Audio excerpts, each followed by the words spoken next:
falar, peguei papo, vai deslascar. Só que agora na improvisação, quando cê vai agora nós vamos rimar. Sentou aqui no banco, não sabe de nada, pegou e a moda já tá indo embora. Só que agora, parceiro, eu vou falar que agora a rima improvisada na hora. Pegue papo, pegue dedo, BBB, vai te vendo. Se você não sabe direito, vou te ensinar como é que te chupa o grelo.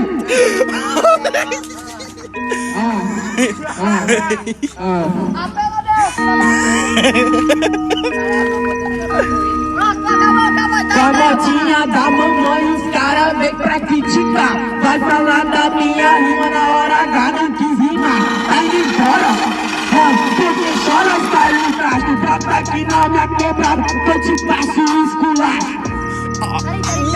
Eu tô indo embora, desculpe o povo, para de jogar os caras.